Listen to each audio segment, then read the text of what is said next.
Welcome back to another episode of the Sell Like a Leader podcast, the podcast for revenue leaders who are on a mission to cultivate a high-performing sales team within their organization.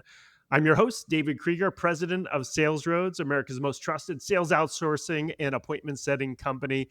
And today we have a special treat. We've got a great revenue leader, Jake Dunlap. I've had the privilege of getting to work on some programs and just has an amazing team who helps their clients really reinvent their sales processes, and especially over the past several years with an eye to AI. And so Jake is a founder and CEO of Skaled Consulting. They are a globally recognized sales consulting firm that has outperformed industry giants in sales consulting. And again, I can attest to that firsthand. And recently, he published a book that if you haven't checked out, you've got to check out, The Innovative Seller, which is a USA Today best-selling book. Welcome, Jake. Great to have you on the show. Love that intro, man. Thank you. I'm really excited about the conversation and love talking about the future of go-to-market and where we're headed. So it should be a fun one. Yeah, I'm excited. And so to that point, the sales landscape has rapidly changed over the past few years with the advent of AI. And I think, Jake, you've been on the forefront of this for selling teams. And I think one of the interesting things, and where I'd like to start, that you've identified is, even though sales has changed considerably, sales teams are still relying on old methodologies, from the challenger sale to MEDDIC to BANT. But in your book, you introduced something called the 4 C's. And I'd love for you to walk the listeners through what that is, why you think some of the old methodologies aren't working, so we can get your perspective. Yeah, and I'm not even anti a lot of these methodologies. I just think that the application has to evolve. That's really what it comes down to, David, is that the way that we applied things, back in 1996 were different than, 2025, right? As you can imagine. So really, as I was writing the book, what I really started to think about, and I'll tell you, it's interesting. I actually, Wiley kind of contracted me to write a different book. It was going to be called The Everyday Guide to Exceptional Sales. And so I really wanted to write this book that would be kind of this go-to resource. So it's like anything that comes up, this is what it would be. And candidly, is I spent way too much time writing that book. And then as I got into it, I'm like, what am I doing? I don't want to write that. I don't want to write a sales guide, another sales guide book. So it ended up being a win-win. But what I really started to think about is look, where is B2B sales headed? What is evolving? What's changing? And therefore, if you want to be competitive as a seller or a leader, what are the things that you need to be able to do? And it's funny, I've never been a big acronym guy, but as I worked kind of through the process, we came up with the concept of 4 C's, where I was like, what are the attributes that I think it takes to be successful? And just from what we're seeing, we work with hundreds of clients every single year for our clients to be successful. And so that's where I came up with the 4 C's. The first, it starts with, commitment to technology and AI proficiency. And I truly believe, this to me is one of the biggest issues I see, is that revenue leaders have outsourced their knowledge of what is possible to a RevOps team that's already overwhelmed.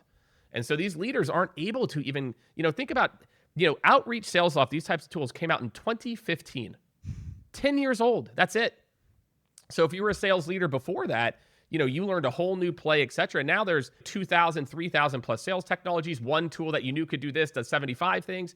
And so I just don't see how you can be a successful sales leader in 2025 and beyond if you do not understand the art of possible with both sales technology and generative AI, which is obviously why I took the firm heavy there. We're doing 4 to 5 new deployments a month of helping companies to deploy in a structured manner Gen AI deployments, because I think that's where everyone's really struggling, is we've got our reps, they're using it, what do we do? And we kind of have this jump start where we're going to pick one department, we scope 3 assistants and 1 automation, we scope the use cases for these other departments, and we really think about AI proficiency as really treating this like a product roadmap, where every organization, each department, AI should be a department by department, a role by role deployment, and really helping companies to get there. And it's funny because, the book came out in about a year ago, and I wrote that part. Gen AI was kind of coming to the forefront. It would have been, probably we went to press that November, December before, but it was just so painfully obvious to me then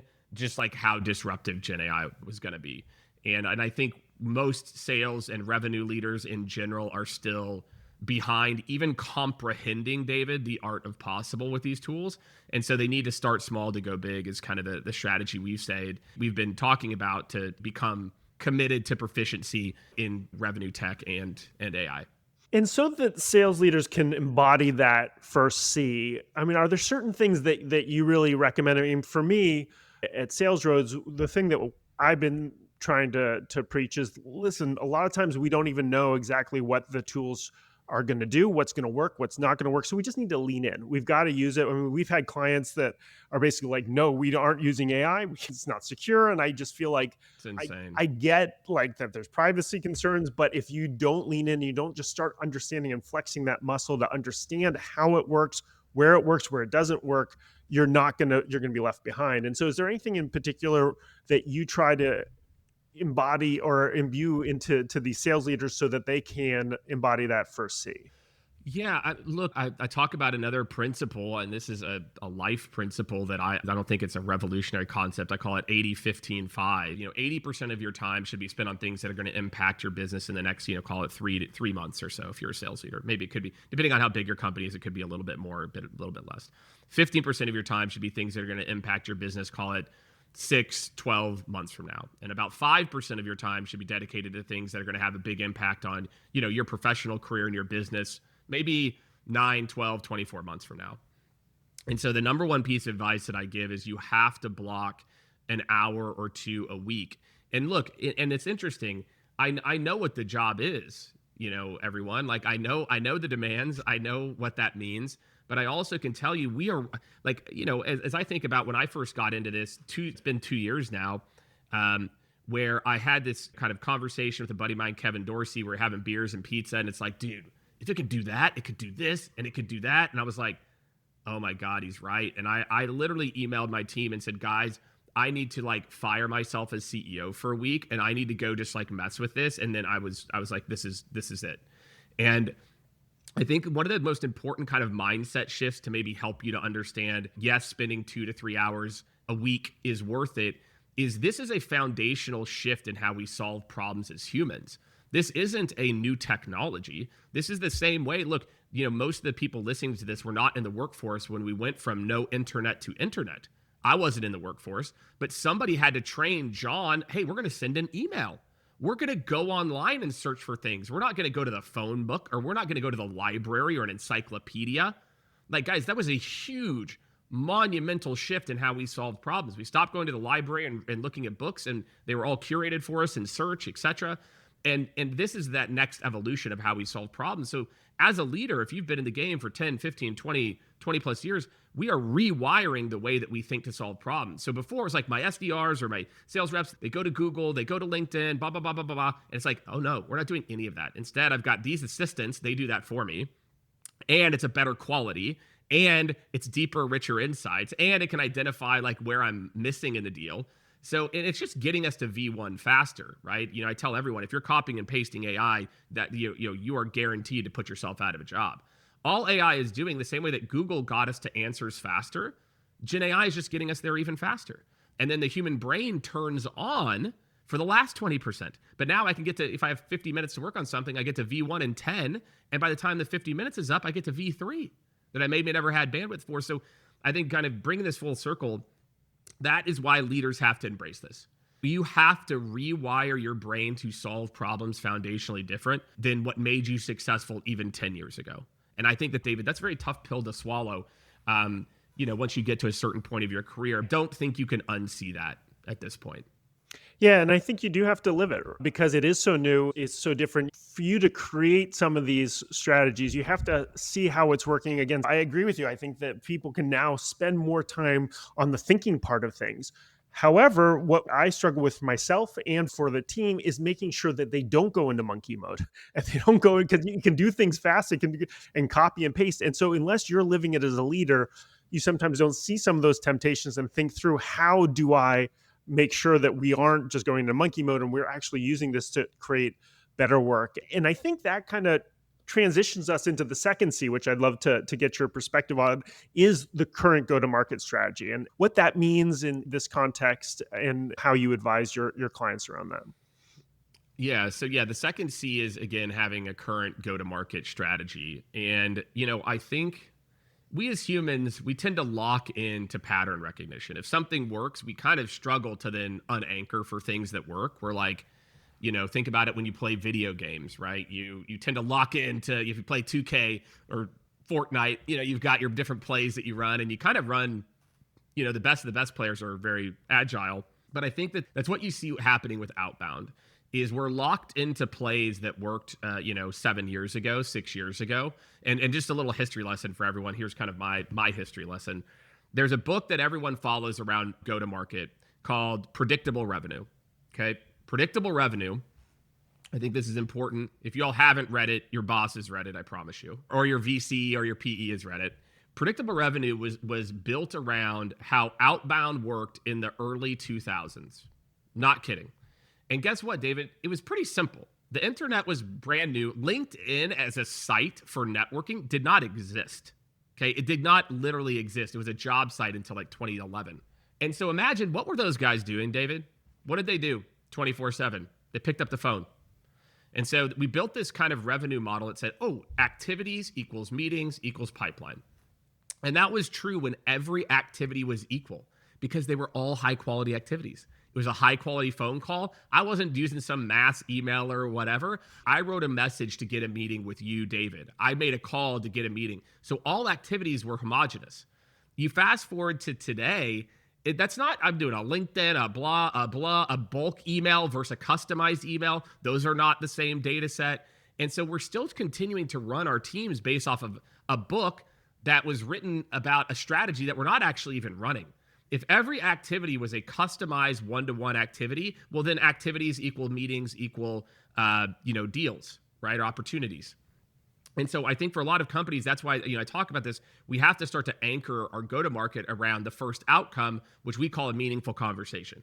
And that just simply means like Jake connected with someone that said, I'm going to put you in touch with someone, or maybe the assistant said, hey, I'll help to book a meeting with Janice or whatever it is.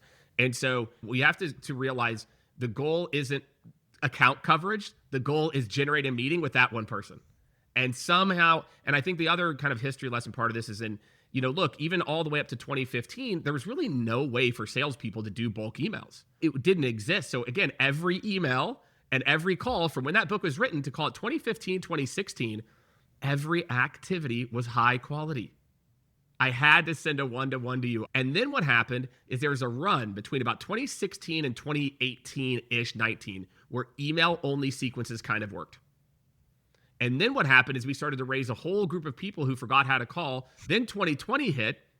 Then you've got these new hires all starting remote, and they never got to sit there in the pit, of like, oh man, that was good, Jake. I like that saying, etc. And so now you fast forward to today. And today we are trying to run a 2016-17 play when email only kind of worked with people that don't know how to make phone calls because we didn't train them that way. And the leaders, candidly, they might have grown up in the 2020, 2021. They didn't learn how to call. And, there's a lot of data that shows kind of the omni-channel impact. And so my point is, I actually think it's easier than ever for outbound. Yeah, I think it's easier than ever. One of our sister company we spun out last year, Rev Optics, we had a client literally came in January this year, between Q4 and Q1, team of 20 SDRs had 100 more opportunities in one quarter. And it was like, guess what we're going to do, guys? We're not just going to customize the first email, which, by the way, the first email is literally, I have seen it in one sequence out of probably tens, if not hundreds of thousands of sequences, where the first touch point is the highest converting touch point. But yet that's the touch point everyone does. Now we're kind of moving past that. We do like a quasi relevancy base. And it's like, all you have to do is pattern disrupt, send a video, send a LinkedIn voice note. I don't really care what you do. Send a handwritten note, coupled with just keep adding value. It's literally that easy. Like, if your current go-to-market strategy is focused on generating outcomes and not generating account coverage, you're going to be wildly more successful than somebody who's like account coverage only, focused. So that's a little bit of a rant there on that one. But sometimes I swear to you, I feel like I'm living in bizarro world. Like, we'll be talking to a client. I'm like, okay, Jake, but what happens when activity goes down?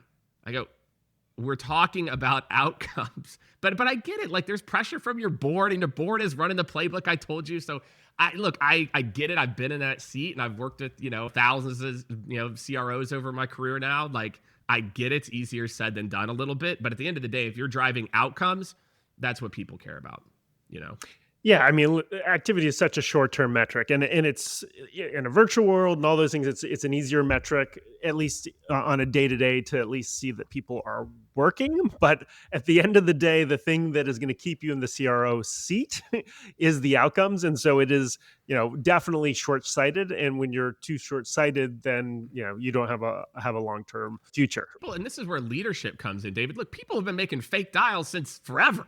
Right? Like, I remember, this is 2007, maybe. I was running a team, and this dude, he actually ended up becoming a pretty successful sales guy. I stay in touch with him. All of a sudden, I went up to one of my new hires, and they had this list of phone numbers. I'm like, what is this? They're like, and one of our reps had come up, because we had the most ridiculous minimums. It was 100 dials and 2.5 hours of talk time a day. It was a lot. Like, it was too much. And he had a list of fake phone numbers, right? There's another kid, I remember, I caught him. Like, the IT flagged to me, hey, this number's been called like 30 times in the last 2 months. And it was a fax machine. So it's like, I call the number, it's like, and I'm like, dude, come on, Chris, man. Like, so look, this idea of fake activities has been happening since before the auto stuff, right? But again, I think there's a happy medium, because I'm all for, there's, if people can't manage to an outcome, then you need to kind of look at some of the leading indicators and coach there, right? But again, I want them doing high quality activities. I don't want them to just do punch the button, activities. And I've said this before too. If you are an SDR or a sales rep, and I want you to listen to this, if you're a leader too, and I want you to tell me how this is not logical. If you're an SDR or a sales rep and your manager or your company is telling you to kind of hit send on these templates and just do this, you're putting yourself out of a job. You're putting yourself out of a job, because you're just, guess what? AI can just do that. Yeah. We're already doing tests. Like, HubSpot just released this Breeze AI agent, and it's like, just hit a template that's like pretty good. It's pretty good. Yeah. Like, we haven't seen any of these outbound ones that are like really doing it at scale. But, I think it's like, we just have to really encourage our people to turn their brain on that 10 to 20%, know their personas, know the value we provide those personas, so they can be that trusted advisor that somebody wants to meet with, versus, just getting out as much of activity as possible. Yeah. And I think there's two aspects to that, which one, maybe AI will get to a point where it can replace it. But I don't think it's there, is that creative spark and doing the real good pattern interrupt or whatnot, and really making something creative and different than something that AI, humans still, I think, can outperform in that way. Eventually, I think AI, and maybe with some of the right prompts, it can be there now. But then the second part is the trusted advisor, right? If we don't position ourselves as salespeople as that trusted advisor, creating that type of relationship, that's something that is harder for AI to replicate. Now, there are certain personalities that are creating relationships with AIs right now, but it's different, and it always is going to, at least I personally think, will be fundamentally different, where salespeople can play and build their network as an AI, who can't build a network, can't build trust over 10 years, over 15 years, over a year of working with somebody. And so with that, with your third C, customized sales journey, you touched on it a little bit, but maybe you could break it down a little bit for sales leaders. If they're looking at their current go-to-market strategy, they say, oh, you know what, Jake is right. I'm still using the predictable revenue playbook. How do you think through with them, or how do they think about customizing that sales journey with the tools that are available now? Yeah, so customized sales journey, this is a really important part of the book.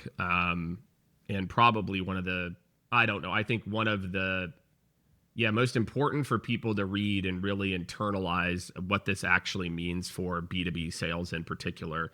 I'll make the analogy first of B2C sales. Okay. If you think about how we buy things as consumers today, every, X number of months, it gets more tailored to us. Perfect recommendations, click to buy for this person, more information survey for this person. We are being trained as buyers that, like, if something's not hyper relevant, I've got no time for it, right? And the analogy I always use is I go, how many times in the last 2 weeks have you looked up an item in Amazon, It wasn't available to get shipped to you later today or tomorrow. So you picked a different product that gets there today or tomorrow versus something that would literally get there like 3 days later. Like, just think about that behavior. That is a like less than 5 year, maybe 6-year-old behavior that just continues to perpetuate in our brains a speed to information, the ability to consume content. We all consume tons and tons of video content. B2B companies are atrocious at providing consumable content to people, even though more and more people, want to learn about things asynchronously. And so, customized sales journey, really, there's a couple of concepts in there. The first I'll talk about is this concept called VEX, which we talk about in the book, VECS, VEX, which says that, look, today customers are coming to you. There's a vetted group of buyers. I think that that's probably anywhere between 10 to 20% of buyers now that say, hey, David, look, I already use your competitor, bro. I used you guys 3 years ago. I've already done ChatGPT research. Like, can we go? Like, why are we having this conversation, man? Like, do I really have to sit here? Like, the inbound SDR is one of the worst roles that exists, candidly, in current go-to-market. That's like, hey, Jake, I want to understand some information. It's like, dude, I already know more than you. Why are we waiting another week? Like, I think companies are artificially slowing down their sales cycle left and right because they're not appreciating the vetted, and then the next is educated, which is someone who might not have all those attributes, but maybe they either use a competitor, they're a warm referral from a current client. Each company, we kind of encourage, if they check 3 or 5 of these boxes and we treat them as vetted, and that means the first call, we're showing up with a solutions engineer, we do this, and I'll kind of get to more of those details. Educated, we show up basically where we would at step 2. Cold, is the C, so VEC, cold, and self-service, right? McKinsey did a study, I talked about it in the book. McKinsey said, look, by about now and next year, about 20 to 30% of people will be ready to self-service at anything under 50,000. And I think for most people, they're like, but I need to talk to somebody. I'm like, no, I don't. It's like, again, think if it's a known space, like I'm not educating you on why the space is important. I've worked with somebody in your competitive set. Guys, I'm already there. I'm at step 4. I don't need you to convince me or sell me on the education around why the space is important. I'm already there. And so I think what we do a really bad job of is understanding that you cannot treat every buyer like a conveyor belt. And I think what happens today is everybody starts at the beginning, whether you're vetted, whether you're educated, whether you're cold, or even if you're like, God, I'd love to self-service, that would be amazing. And so, one of the easiest things you can do to get real tactical here, we call it the magic email. And I'm telling you, within a week, you will be blown away, is at least 48 hours before your first call, you have your reps send out, and you can automate this, obviously. Rep send out an email that says, hey, David, I'm really looking forward to our conversation coming up on Friday morning. When I talk to VPs of blank, they're either one, like already familiar with the space, might have used us or a competitor in the past, and I want to make sure I can show up prepared with the right people from our team, or 2, they're kind of still exploratory, still trying to kind of understand details, and we'll need to go a little bit deeper into kind of the why. Let me know where you fit on this continuum, and I'll make sure that we're prepared for that conversation on Friday. That's all you got to do. Yeah. You do that, I'm telling you. Your reps, within a week, I promise you, a rep is going to flag to the manager, and he's going to go, or she's going to go, oh my gosh, Jake said that he was this, this, and this. I think you need to get on the first call. And so we have to be able to adjust to where, it used to be, because again, let's rewind behavior. In 2010, just 15 years ago, my ability to find out anything about a B2B company was like 0.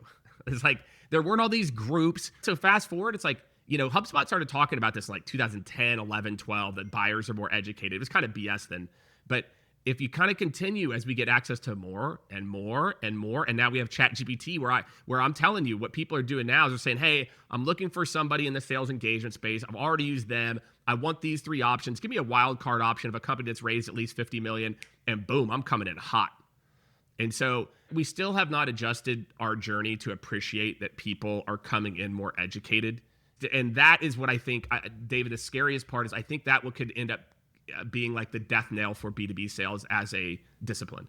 That outside of the ultra enterprise or ultra relationship-based sale, I think if we can't adapt to this, buyers are not going to want to talk to anybody in B2B sales. They're going to say, look, let me self-guide. And if you think about modern sales today, I really don't want to talk to the salesperson. I just want to talk to the customer success person I'm going to work with.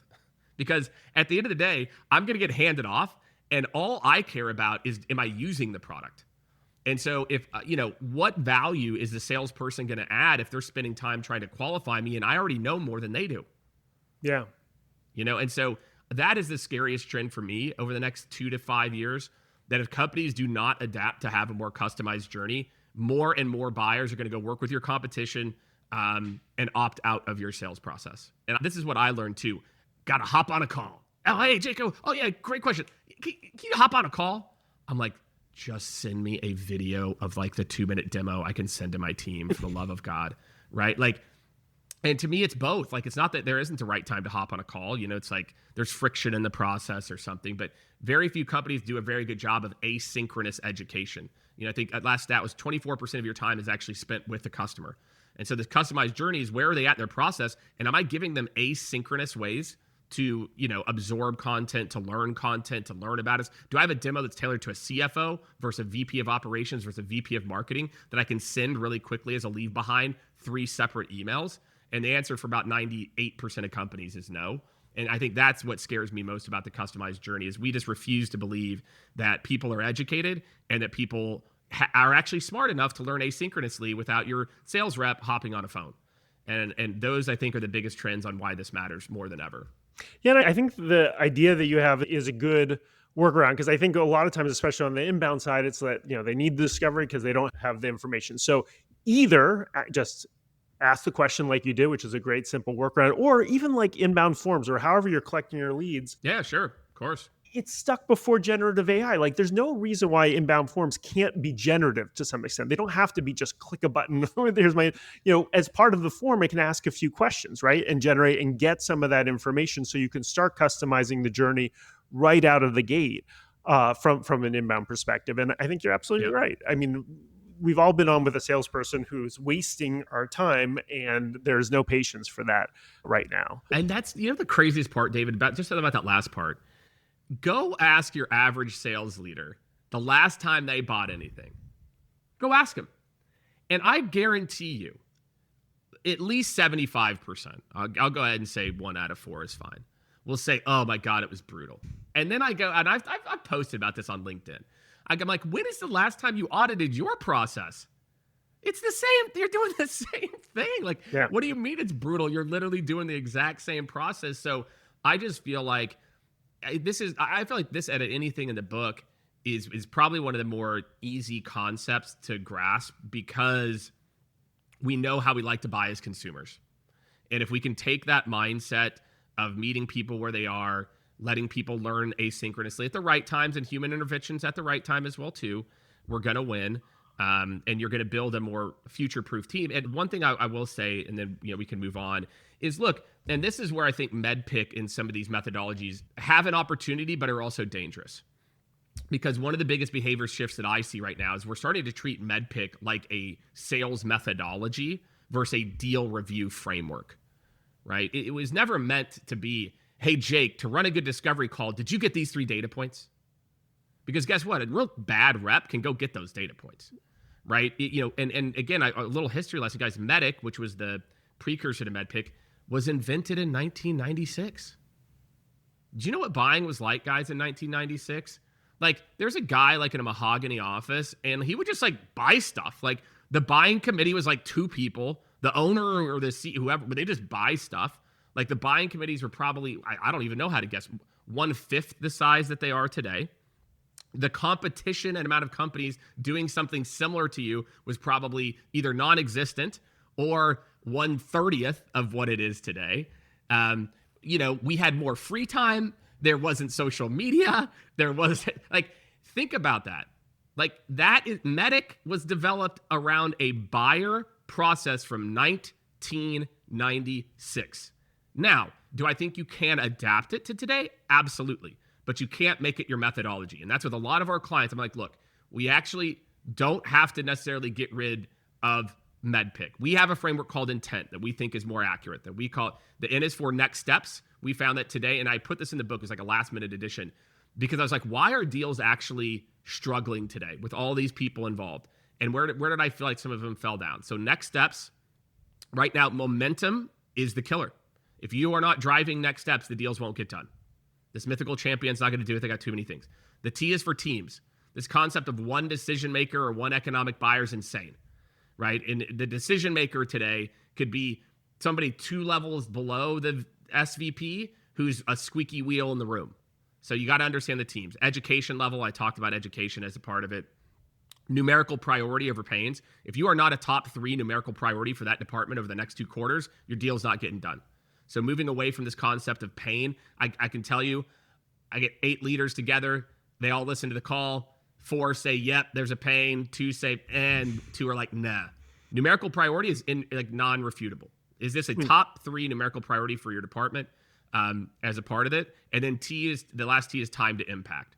And that means, when does the customer need to see results by, right? And I think MEDDIC has a version of that called compelling event, but it's like next steps. If I know the next steps and I'm driving to that, I know the teams that are involved. There's usually a buyer team and an end user team, sometimes a vetting team, right? I understand the education level. I'm meeting people where they're at and educating them asynchronously, right? I understand I'm solving a top 3 numerical priority, right? And I understand when the customer needs to actually see the benefit of what we do. I'm in the deal. I know I'm like there. And so that's kind of how we evolved MEDDIC. Again, we have clients where we've evolved it for them, but you still have to think about these weaving in the concepts of intent there too, of like not just saying what's the economic buyer, saying what's the economic buyer team of people. So we've had some really good success, adapting it. Yeah, that's awesome. I think that makes a lot of sense. This day and age, and amazing that it's 1996. That's like 30 years ago. It's right, crazy. I know, and like I don't want to poo-poo it too much, because like I said, it can still be applicable. You cannot make it a deal framework, because I'll tell you, one of the most dangerous things that we're seeing with our clients is, there's a client of ours, I won't talk about who they are, but they had a Gong initiative. And they didn't really have a tight methodology, but what they want to do, they wanted to make MEDDIC into Gong, and which is, by the way, I'm totally fine with that as a deal evaluation framework. But guess what ends up happening? In lieu of a tight playbook, your sales leaders start to coach to MEDDIC as your methodology. Jake, did you run a good call? Jake, your first call. Oh, look what Gong said that you did. 1, 2, 3. I did great. I listened to the call. The call's terrible. And so we've got to move off this idea of like, look, it's a deal evaluation framework. It doesn't equal a good call for a discovery, demo, proposal, contract. Like, those are 2 different things. So as we come to then here, I do want to get into a few tech stack types of things, because I think a lot of what sales leaders are struggling with it for a long time, but I think it's on steroids now in the age of AI, is there are so many different tools. We can get caught up in the promise of them, but I think, we've seen, and I think you even posted about it recently, sometimes we can make our teams less effective because we're just throwing so many different things at them. What are your thoughts around both evaluating what you need or don't need in this current age? And are there any things that stand out as a tool that is more ubiquitous? And I know a lot of times it's got to just be customized to the company and the use case. Sure, yeah. There's a couple of things in there. One is you have to make sure that you're prioritizing the biggest bottlenecks in your revenue org, and you're focused on deploying things there. So, if there's a new tool you hear about and it's not solving one of your top 2 or 3 numerical priorities for your revenue team, amazing. Let's put that on the docket for November and we'll pick it back up. So you have to stay focused. You have to realize, look, technology and process improvements are meant to drive more revenue. That's it. And if it doesn't align to that, and I can't say specifically, hey, look, our number 1 challenge is X, our number 2, and this is exactly how we're going to quantify the impact of this technology or process change, you may want to reconsider, right? And it's not that you don't want to prioritize it. You might, just want to think about doing it there. So you're always focused on finding solutions that are to the revenue challenge that we're having right now. That is the number 1 or number 2 bottleneck, right? And so that's kind of like my first piece. The number 2 piece is 1 piece of technology implemented at 100% is better than 3 pieces implemented at 30. I equate that. This is kind of my book analogy. Actually, I don't know if I've ever made this, David. This is an exclusive Jake analogy, but I've made it to my others before. There are these people out there. How many books did you read this year? It's like, I got a bookcase. You got a bookcase. I read 35 books this year. Amazing. Tell me about this book. And what did you actually tactically implement? It's like crickets, right? So I think most of us are these consumers of books and we don't do anything about it. And I've put this challenge out there. Most people are better reading one book a year, one book, and fully executing everything that book says to do. And I think sales technology or revenue technology is exactly like that. That where I see the biggest lift is to getting there, all the work that has to happen. And I know it's a lot of work. Trust me, we implement thousands, probably, at least thousands of sales technologies every year we're touching or implementing. And it's a lot of work to get there. The deployment of a new technology is step zero.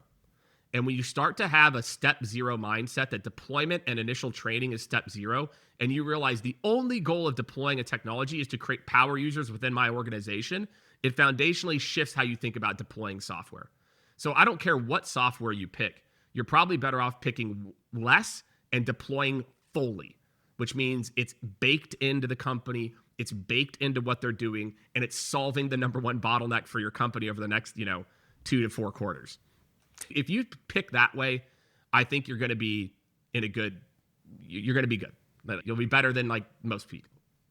Yeah, I think that methodology is fantastic. And we've been very limited in what we deploy. And we tried not to tech stack up because I think also what we forget, and I think you touched on it, is there's going to be a period of time where actually productivity will go down. People are confused. They're not understanding how to use the technology, all those types of things. And we think, and we're sold on all these magic, solves for your problems, but you have to go into it with your eyes open and with a plan, like you said. And I like the idea that you look at it as ground zero or the first step, that it is going to be a process, not just to implement it, but also to make sure that people are using it in the right way and the organization understands how to use it in the right way to be able to get the results that you're looking for. That's right. And I think what we tell a lot of leaders is like that this is where sales leaders shoot themselves in the foot. Is you say, well, when do you need to see this by? Again, going back to time to impact. When do you need to see impact? And now how do we reverse engineer the deployment plan to get my team to power usage and adoption by that date? And I feel like the one tool I will say, and then I know we got to wrap up, is you need to start deploying generative AI right now. Right now. You need to pick, and again, you don't need to overthink it. You don't need to say, what's my Gen AI strategy for my whole stop? Again, what's my process? You're going to pick one group. We're going to find one way to deploy ChatGPT Teams, Gemini, Copilot. The beautiful part, and I think people need to hear this, the switching cost to go from a ChatGPT Teams instance to a Gemini instance is like nothing. Like the ability we have to build the exact same assistance at one versus the other, 10, 20 hours of optimization. So you're not locking in. And guess what? All their UIs look the exact same. There's like a list of gems over here or GPTs, and then there's a chat. So like the UI different isn't there. So just picking one solution. Again, what's the bottleneck I'm having in my team? What are the 3 ways we can deploy Gen AI? You need to start to do that now. You have to start to get a more standardized way that your team is using this. And a prompt library, that was great 16 months ago. We built out our first prompt library almost 24 months ago, but we're not prompting anymore. We have assistants that prompt the reps. And then it's like, well, actually, let's just build an automation in Salesforce. You hit enrich, it runs through 3 assistants and pipes it in. So don't get overwhelmed with all the things I'm even saying. We're going to pick one department. You're going to pick one department. We're going to decide 2 or 3 standardized use case, and we're going to deploy. And so that is one where I think everyone does need to do something now more than ever.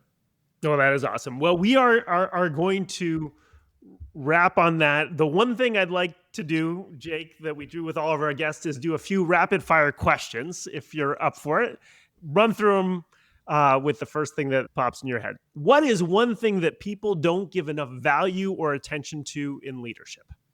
Your job is not to fix people. Your job is to help people get to the best version of themselves that they can be. But your job is not to fix people. Love it. What is one skill you advise everyone in sales to masters? Listening. Favorite business leadership or sales book? Man, obviously I'm going to say Innovative Seller as a part of this. There was a book I read really early in my career. It was called Discipline Without Punishment. It's probably 20 years old now. And that book helped me to kind of understand the grappling that I think a lot of us have with accountability, coupled with kindness almost. And yeah, it's a kind of a textbook, kind of boring book, honestly, but Discipline Without Punishment, I think, is one where if you haven't read that book and you're a leader, it's worth, I'm sure, again, I haven't read it in a few years, but it could be worth a read. I'll check it out. That'll be my one book for 2026. You can have multiple. Favorite quote, mantra, or saying that inspires you as a sales leader? You are the person you are when nobody's looking. And finally, what is the most important goal or project you're working on right now? For me right now, it's launching Journey AI. So I started a company. That's what I needed to do after, I've got 35 people on a full payroll. Journey AI, what we've done is kind of our assistants that we've built out into one platform. So if you're a go-to-market team, we already have these kind of 7 out-of-the-box assistants to help you do research, book meetings, build account plans, etc. You can set up projects for each account, and then they all know kind of the account that they're working on together. It runs off of ChatGPT 5.0 and Perplexity. And so it's this kind of out-of-the-box go-to-market assistant. So like I said, we just saw most people, sales leaders, like, please give me a box to check this AI thing. And so Journey AI, we literally just launched with Alpha. You can sign up. We'll make sure you have the link. You can sign up for a free trial. Check it out. Let me know what you think. And we'll be going live into full production probably in early Q4. Well, that's exciting. Jake, this was a fantastic conversation. Really appreciate you bringing your perspective, your views on AI, sales leadership. If people want to connect with you, or learn more about what you're working on, what's the best way? Yeah, come check out what we're doing at Skaled. It's skaled.com. You can check out our different kind of AI services. You might call it revenue operations optimization, where we feel like AI was just a natural, part of how you build that. To go check out Journey, it's meetjourney.ai. And check that out if you're interested. And then LinkedIn, I post, almost every day, probably at least every day, on LinkedIn. So if you're somebody who geeks out on tactical advice and, wants to stay up to speed, and then YouTube, we're putting out a lot of videos around AI in particular on YouTube. So. All right, Jake, as always, so great to chat with you. For you guys listening out there, thanks so much for listening to the Sell Like a Leader podcast. I'm David Kreiger. Hit me up on LinkedIn with any questions, guests, comments, feedback. Thanks so much. Appreciate it.